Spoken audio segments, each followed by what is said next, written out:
Selamat datang di channel Trading for Better Life. Hari ini saya kembali akan menganalisa beberapa saham yang telah teman-teman request pada postingan Instagram Trading for Better Life. Terima kasih atas like dan komentar yang telah diberikan. Semoga analisa yang diberikan ini bisa bermanfaat dan membantu teman-teman dalam mengambil keputusan. Untuk teman-teman yang sahamnya belum sempat dianalisa hari ini, masih bisa merequest kembali pada postingan Instagram Trading for Better Life yang dipost setiap hari Selasa dan Jumat. Dan bagi teman-teman yang belum subscribe channel ini, silakan tekan tombol subscribe agar tidak ketinggalan informasi dan analisa saham terbaru yang akan diupload setiap harinya. Support terus channel ini dengan cara like dan share video ini, agar channel ini makin berkembang dan bisa membantu lebih banyak orang. Saham pertama akan saya analisa hari ini adalah saham BBTN. Saham BBTN hari Jumat kemarin ditutup turun 4% lebih ke harga 1.630. Jika kita lihat di grafik, untuk tren jangka pendek, BBTN masih bergerak sideways. Tapi untuk tren jangka menengah sudah mulai bergerak downtrend, karena telah berada di bawah garis EMA 50 dan 150. Hari Kamis kemarin, BBTN memang sempat naik dari support di harga 1.600. Setelah sebelumnya bertahan di atas harga 1.600, BBTN sempat naik, tapi kita lihat kenaikan ini membuat BBTN berada tepat di garis EMA 150, yang saat ini berupa resisten di harga 1.710. Dan hari Jumat kemarin terlihat masih gagal break dari resisten ini dan mulai turun kembali. Memang dengan jarak support dan resisten yang sangat dekat ini tidak terlalu enak untuk di swing trade. Naik sedikit sudah mulai turun kembali karena memang jaraknya lumayan dekat. Dan garis EMA 150 dengan EMA 50 juga lumayan dekat. Untuk garis EMA 50 saat ini di harga 1.775. Dan untuk berita bisa kita lihat tanggal 22 kemarin, kalau berita bahwa laba BBTN untuk kuartal pertama tahun 2021 meningkat 36%. Sehingga ini sebenarnya merupakan sentimen positif. Tapi jika kita lihat tren saat ini memang BBTN masih kurang oke grafiknya. Dan untuk garis MACD bisa kita lihat saat ini juga masih bergerak sideways. Dan untuk data broker summary, jika kita lihat penurunan 4% ini juga masih disertai distribusi. Dan asing juga masih terus melakukan distribusi pada saham ini. Jadi pada saat kenaikan 5% kemarin juga asing melakukan distribusi. Jadi dari data yang kita dapat sebenarnya BBTN masih akan bergerak sideways dan masih ada potensi untuk turun di bawah harga 1.600. Jadi untuk saham ini kita harus hati-hati, walaupun laporan keuangan kuartal pertama bagus, potensinya masih sideways cenderung downtrend. Apalagi jika kita lihat garis EMA 50 sudah mulai mengarah ke bawah. Ini selalu saya jelaskan ke teman-teman, harus hati-hati apabila garis EMA 50 telah berada di bawah garis EMA 150. Karena trennya akan kurang bagus. Jadi untuk teman-teman yang pingin swing trade, bisa tunggu di harga 1.600. Karena memang support ini masih bisa menahan penurunan BBTN saat ini. Jika kita lihat minggu depan mulai terlihat adanya akumulasi kembali, dan berhasil rebound, kita bisa ikutan entry, take profit apabila terlihat masih gagal break dari resisten di EMA 50 dan 150.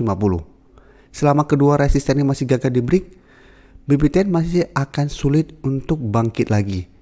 Jadi peluangnya masih akan sideways cenderung downtrend. Jadi masih ada potensi untuk lanjut turun menembus harga 1.600 dan turun menuju support berikutnya di harga 1.500. Selanjutnya saya akan menganalisa saham ASA. Saham ASA pada perdagangan hari Jumat kemarin ditutup turun 0,93% ke harga 2.120. Jika kita lihat di grafik, secara tren ASA saat ini masih bergerak uptrend. Jadi walaupun 3 hari terakhir ini terbentuk candle merah, cara tren dia masih naik. Karena memang selalu saya jelaskan, saham sedang uptrend juga tidak selalu bergerak naik. Begitu juga saham downtrend tidak akan selalu bergerak turun. Pasti akan ada rebound atau pullback sementara. Pada posisi ini bisa kita lihat ASA sempat turun 1 minggu. Tapi trennya masih uptrend, saat itu masih bangkit.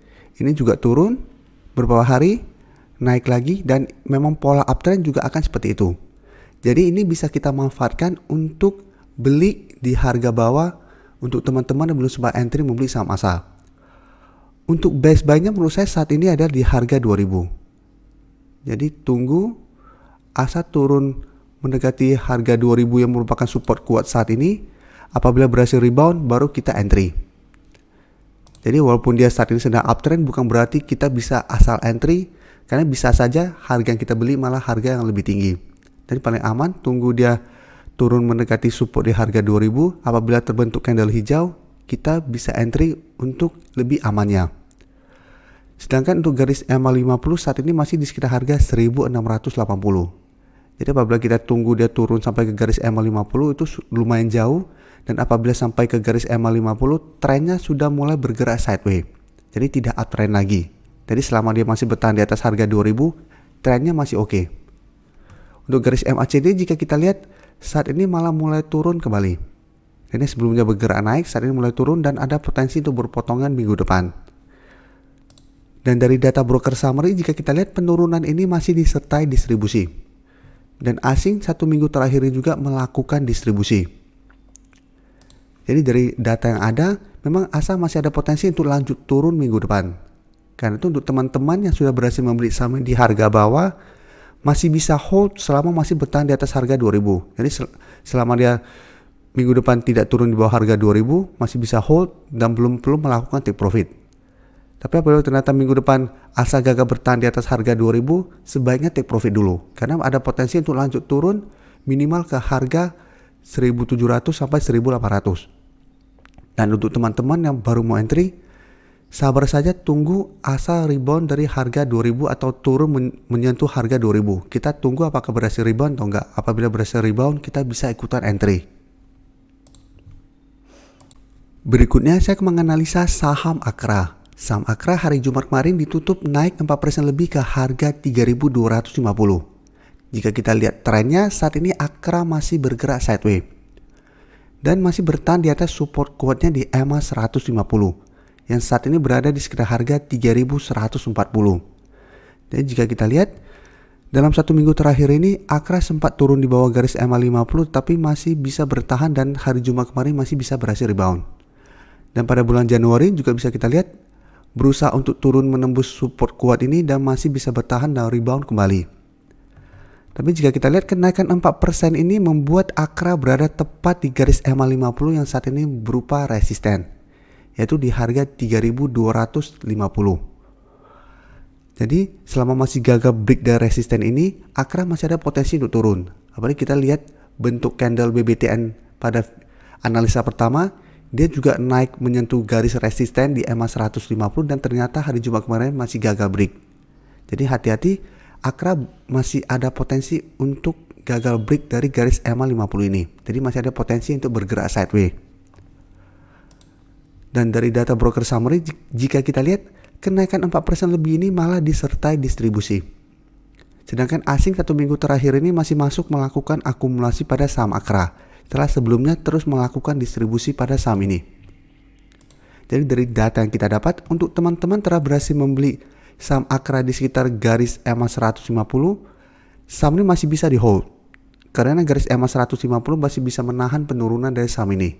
Tapi apabila teman-teman ingin take profit, minggu depan bisa take profit apabila terlihat Akra gagal break dari garis EMA 50 ini. Jadi apabila mulai terbentuk satu candle merah, teman-teman bisa pertimbangkan untuk take profit dulu. Karena jarak garis EMA 50 dan 150 lumayan dekat. Sedangkan untuk teman-teman yang baru mau entry, untuk lebih amannya adalah tunggu Akra berhasil break dari garis EMA 50 baru teman-teman entry, karena apabila berhasil break maka berpotensi untuk naik menuju target berikutnya di harga 3.500. Tapi apabila ternyata gagal break, teman-teman mau spekulatif buy di sekitar garis EMA 150 juga oke, tetapi harus hati-hati karena resiko akan lebih besar daripada kita beli saat terkonfirmasi break dari garis EMA 50. Karena apabila kita beli di sekitar garis EMA 150 dan ternyata Akra gagal bertahan di atas garis EMA 150 ini, maka Akra akan mulai bergerak downtrend. Karena apabila garis EMA 150 terlewati, trennya akan kurang bagus. Karena akan lanjut downtrend dan garis EMA 50 juga kita lihat saat ini sudah mulai mengarah ke bawah. Jadi harus hati-hati pada saham ini. Saham terakhir akan saya analisa hari ini adalah saham SCMA. Saham SCMA hari Jumat kemarin ditutup naik 0,33% ke harga 1.525. Bisa kita lihat di grafik, walaupun hari Jumat kemarin naik, SCMA saat ini masih bergerak downtrend. Dan ini bisa jadi contoh nyata untuk pembahasan kita seperti saham Akra tadi, selama dia masih bertahan di atas garis EMA 150 masih oke. Tapi hati-hati apabila ternyata support kuat ini terlewati, maka sebuah saham itu akan downtrend. Ini selalu jadi pegangan saya dan tidak bosan-bosannya saya jelaskan ke teman-teman. Apabila sebuah saham telah turun di bawah garis EMA 150, hati-hati trennya akan sangat downtrend. Apalagi jika kita lihat garis EMA 50 saat ini juga mulai mengarah ke bawah. Apabila berpotongan, probabilitasnya akan lebih besar untuk bergerak downtrend. Dan saat ini jika kita lihat SMA dekat dengan support di harga 1.500. Jadi sebelumnya juga harga 1.500 masih bisa menahan penurunan dari saham ini. Setelah berhasil naik, sempat turun, tapi masih bisa rebound dan terus bergerak naik. Tapi bedanya pada saat itu garis EMA 50 dan 150 berada masih trennya. Jadi candle masih berada di atas kedua garis ini. Bedanya saat ini walaupun sama-sama 150, trennya sudah downtrend. Untuk data broker summary jika kita lihat, Bandar tidak melakukan akumulasi maupun distribusi pada kenaikan ini. Sedangkan asing 3 hari terakhir ini masuk melakukan akumulasi. Tapi akumulasi jumlahnya masih kecil apabila kita bandingkan dengan distribusi yang selalu dilakukan oleh saham ini. Jadi dari data yang kita dapat, secara tren SMA memang masih kurang bagus. Tapi karena saat ini sudah dekat dengan support di harga 1.500 dan sebelumnya SMA juga terus bergerak turun, sudah ada candle merah lebih dari 5 hari, ini bisa kita manfaatkan untuk buy on weakness dan trading jangka pendek. Karena selalu saya jelaskan, saham sedang downtrend pun pasti ada candle hijaunya. Seperti ini turun tajam, ada naik, turun lagi, ada naik, turun lagi, ada naik. Jadi manfaatkan kesempatan ini untuk trading jangka pendek atau one day trading. Jadi kita tunggu di sekitar harga 1.500. Apabila berhasil rebound atau hari Senin depan masih terus berlanjut naik, kita bisa entry dan take profit apabila terlihat mulai turun kembali. Jadi bukan berarti kita beli dan hold untuk saham sedang downtrend. Saya tidak menyarankan untuk beli dan hold pada saham-saham sedang downtrend. Karena potensinya akan lebih besar untuk lanjut naik daripada bergerak reversal trend. Apalagi saat ini garis EMA 50 dan 150 sudah mulai arahnya berpotongan. Jadi harus hati-hati pada saham yang sedang downtrend. Kita bisa entry tapi harus sangat disiplin. Apabila teman-teman tidak mau ambil resiko, sebaiknya cari saham yang sedang sideways atau uptrend saat ini. Karena saat ini masih banyak saham yang trennya masih oke, yang tidak berada di atas, yang tidak berada di bawah garis EMA 50 dan 150. Terima kasih telah menonton video ini. Like dan share video ini bila bermanfaat bagi teman-teman, dan support channel ini dengan cara tekan tombol subscribe agar channel ini bisa makin berkembang dan bisa membantu lebih banyak orang lagi. Terima kasih.